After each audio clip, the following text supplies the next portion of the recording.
السلام عليكم ورحمة الله وبركاته.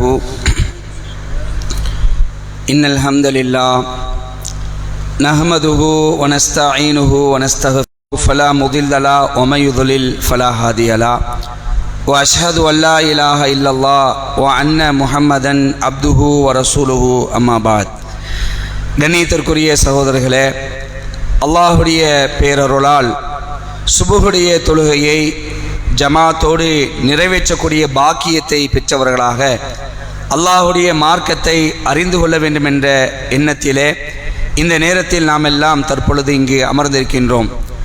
இந்த நல்ல சந்தர்ப்பத்திலே தமிழ்நாடு தௌஹீத் ஜமாத் சார்பாக வரக்கூடிய 10 மாதங்களில் அழகிய முன்மாதிரி இப்ராஹிம் அலைஹிஸ்ஸலாம் என்ற அந்த ஒரு அஜெண்டாவை கையில் எடுத்து இப்ராஹிம் நபி அலைஹிஸ்ஸலாம் அவருடைய வாழ்க்கையில் நாம் பெறக்கூடிய படிப்பினைகள் என்ன, அவருடைய வாழ்க்கையில் அவர்கள் எப்படிப்பட்ட சோதனைகள்லாம் சந்தித்தார்கள், அப்படிப்பட்ட சோதனைகளை நாம் சந்திக்கக்கூடிய நேரத்தில் நமக்கு முன்மாதிரியாக அவர்கள் இருக்கிறார்கள் என்ற எல்லாவிதமான விஷயங்களுக்கும் முன்மாதிரியாக இப்ராஹிம் அலைஹிஸ்ஸலாம் அவர்கள் இருக்கிறார்கள் என்பதை விளங்குவதற்காகவும் இந்த அஜெண்டா கையில் எடுக்கப்பட்டிருக்கிறது.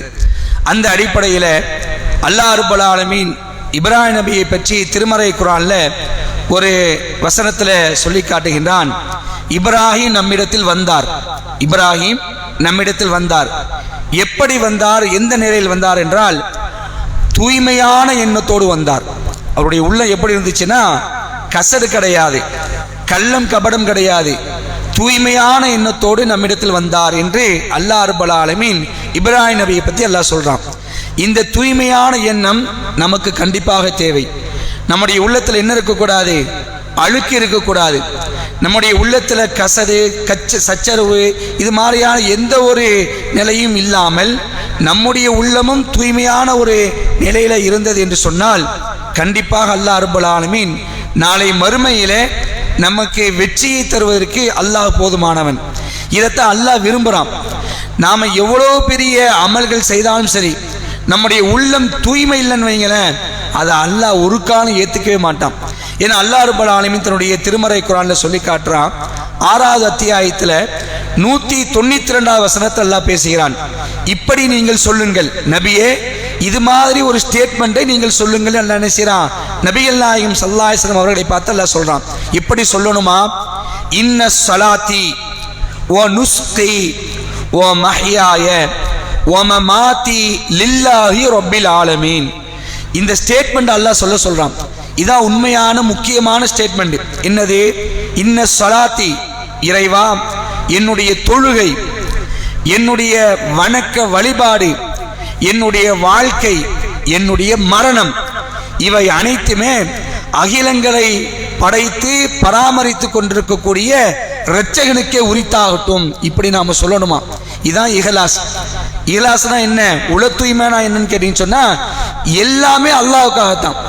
என்ன செஞ்சாலும் சரி, எப்படிப்பட்ட காரியங்கள் செஞ்சாலும் சரி, இது என்னுடைய இறைவனுக்காக நான் செய்கிறேன். இஹ்லாஸுக்கு மாற்றம் தெரியுமா? பேருக்காக, புகழுக்காக, அடுத்தவர்கள் பாராட்ட வேண்டும் என்பதற்காக என்ற எண்ணம் நம்முடைய உள்ளத்தில் இருந்துச்சு வைங்களேன், அல்லாஹ் ரப்பல் ஆலமீன் ஒரு காலம் என்ன செய்ய மாட்டான், அந்த செயல்பாடுகளுக்கு அல்லாஹ் கூடிய தர மாட்டான். இது இப்ராஹிம் நபி அவர்கள்ட்டேருந்து நாம் பெறக்கூடிய முக்கியமான ஒரு பாடம். இன்னும் அல்லாஹ் குர்ஆன்ல சொல்லி காட்டுறான்.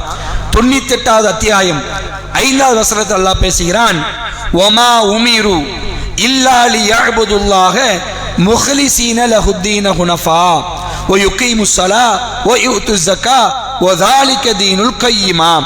நாமெல்லாம் அன்றாடம் தொழுகையில் ஓதக்கூடிய சூறாதான். லம் யகுனில்லதீன கஃபரு மின் அஹ்லில் கிதாப்னு ஓதுறோமா இல்லையா? அந்த சூறால வரக்கூடிய முக்கியமான ஒரு வசனம். அல்லாஹ் பேசுகிறான், வணக்கத்தை அல்லாஹ்வுக்கே களப்பட்டதாக்கி நம்ம செய்யக்கூடிய எந்த வணக்கமா இருந்தாலும் சரி, அது யாருக்காகத்தான்? அல்லாஹ்வுக்காகத்தான். வணக்கத்தை அல்லாஹ்வுக்கே களப்பட்டதாக்கி வணங்குமாறும், உறுதியாக நிற்குமாறும், தொழுகையை நிலைநாட்டுமாறும், ஜக்காத்தை கொடுக்குமாறும் தவிர அவர்களுக்கு வேறு கட்டளை பிறப்பிக்கப்படவில்லை இதுவே நேரான மார்க்கம் என்று அல்லாஹ் என்ன செய்றான், நமக்கு ஒரு ஆர்டர் போடுறான். என்ன ஆர்டரு? நீ வணங்குவதாக இருந்தால், நீ அமல்கள் செய்வதாக இருந்தால் அது எப்படி இருக்கணும்? எனக்காகத்தான் இருக்கணும். உள்ளத்தில் என்ன செய்யக்கூடாது? கலப்படம் வந்து விடக்கூடாது. அன்புக்குரிய சகோதரர்களே, நாம இந்த நேரத்தில் ஒரு கேள்வி நமக்கு வரலாம். நாம தொழக்கூடிய தொழுகை, நாம் நோக்கக்கூடிய நோன்பு, நாம் செய்யக்கூடிய ஹஜ்ஜி, நாம் கொடுக்கக்கூடிய குர்பானி, இதெல்லாம் அல்லாஹ்வுக்கு தானே போய் கொடுக்குறோம், அல்லாஹ்வுக்காக தானே செய்யறோம் அப்படின்னு நினைப்போம். ஆனா ஷைத்தான் செஞ்சிருவான், நம்முடைய உள்ளத்துல பெருமையை கொண்டு வந்து போட்டுருவான். நீ யாரு, நீ எப்படிப்பட்டவன், நீ எவ்வளவு அமல் செய்யற, தொழுகையிலேயே கொண்டு வந்து போட்டுருவானுங்க. நாம தொழுகிறோமே, இந்த தொழுகையை பெருமைக்காக ஆக்கிடுவான். அல்லாஹ் நம்மளை காப்பாற்றணும். அதனால தான் அல்லாஹ் குர்ஆன்ல சொல்றான், ஃபவைலுல் லில் முஸல்லீன், தொழுகையாளிகளுக்கு கேடுதான். ஏன்? அல்லதீனஹும் அன் ஸலாத்திஹிம் சாஹூன் அல்லதீனஹும் யுராவுன், அவர்கள் தொழுகையில பாராமுகமா இருக்கிறார்கள். இன்னொரு இடத்துல சொல்லும் பொழுது அவர்கள் அடுத்தவர்களுக்கு காட்டுவதற்காக தொழுகிறார்கள். ரொம்ப டேஞ்சரான விஷயம். உள்ளத்துல லைட்டா இந்த பெருமை வந்துச்சு வைங்களேன், ஒரு கால நாளை மறுபடியும் ஜெயிக்க முடியாது. நாம செய்யக்கூடிய எந்த அமல்களாக இருந்தாலும் சரி, அதுல படைத்தனுடைய திருப்தியை எதிர்பார்த்து நாம செய்யணும். மக்களுடைய திருப்தியை நாம் ஒரு காலம் எதிர்பார்க்க கூடாது. மக்கள் புகழணும், இவர்கள் மெச்சணும், இவர் நம்மை பாராட்டணும், நம்ம எல்லாரும் புகழா பேசணும் என்ற எண்ணம் நம்முடைய உள்ளத்துல வந்தது வைங்களேன், நாளை மறுமையில ஒரு காலம் ஜெயிக்க முடியாது. இது பேஸ், இது என்னது? இது அஸ்திவாரம்.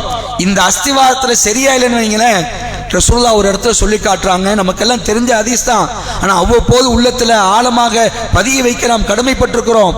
நாளை மறுமை நாள் அல்லாஹ் ரப்பல் ஆலமீன் மிகப்பெரிய ஒரு அறிவாற்றல் படைத்த ஒரு ஆலிம் அவர்களை அல்லாஹ் கூப்பிடுவான். ஒரு ஆலிமிசாவை அல்லாஹ் கூப்பிடுவான். ஒரு பெரிய வீரர் அல்லாஹ் கூப்பிடுவான். செல்வத்தை தாராளமாக வாரி வழங்கிய ஒரு செல்வந்தரை அல்லாஹ் கூப்பிடுவான். இப்படி 3 கேட்டகரியில் இருக்கக்கூடிய அந்த 3 மனிதர்கள் அல்லாஹ் கூப்பிட்டு விசாரிப்பான். நான் உனக்கு அருள் புரிந்தேன். என்ன அருள் புரிந்தேன்? பொருளாதாரத்தை அள்ளி தந்தேன். அந்த பொருளாதாரத்தை நீ என்ன செஞ்சேன்னு அல்லாஹ் கேட்பான். உனக்கு நான் ஆரோக்கியத்தை தந்தேன், உனக்கு நிறைய பலத்தை தந்தேன். அந்த பலத்தை வச்சு, ஆரோக்கியத்தை வச்சு என்ன பண்ணேன்னு கேட்பான். இன்னொருத்தத்தை அல்லாஹ் கேட்பான், உனக்கு நான் அறிவை தந்தேன், ஞானத்தை தந்தேன், கல்வியை தந்தேன். அந்த கல்வியை வச்சு நீ என்ன பண்ண? இப்படி 3 பேர்ட்டி 3 விதமான கேள்வி. இதை நீ ஒத்துக்கிறியா அப்படின்னு கேட்பான் அல்லாஹ். நான் உனக்கு இந்த அருள் புரிஞ்சனே, இதை நீ ஒத்துக்கிறியா? ஆமாயா அல்லாஹ், நீ எனக்கு தந்த என்று 3 பேரும் ஒற்றுக்கொள்வார்கள். அப்ப அவர்கள் சொல்வார்களா, நீ எனக்கு தந்த அந்த கல்வி ஞானத்தை வைத்து, நீ எனக்கு தந்த அந்த ஆரோக்கியத்தை வைத்து, நீ எனக்கு தந்த அந்த பொருளாதாரத்தை வைத்து நாங்கள் எல்லாரும் என்ன செஞ்சோம்? அந்த 3 பேரும் சொல்லுவாங்களா, நல்ல வழியில நமக்கு செலவிட்டோம், நிறைய பேருக்கு தாவா பண்ணோம், நிறைய பேருக்கு அள்ளி கொடுத்தோம். அந்த பலம் ஆரோக்கியம் கொடுத்தவர் சொல்வாரா, என்னுடைய உயிர் தொண்டை குழி அடையும் வரைக்கும் நான் போராடினேன், உனக்காக நான் வீர மரணம் அடைந்தேன் அல்லாஹ் அப்படின்னு சொல்லுவாராம். அப்ப அல்லாஹ் சொல்லுவானா, அந்த 3 பேர்கிட்டையும் நீங்க செஞ்சதெல்லாம் உண்மைதான், நீங்க செஞ்சதெல்லாம் உண்மைதான்.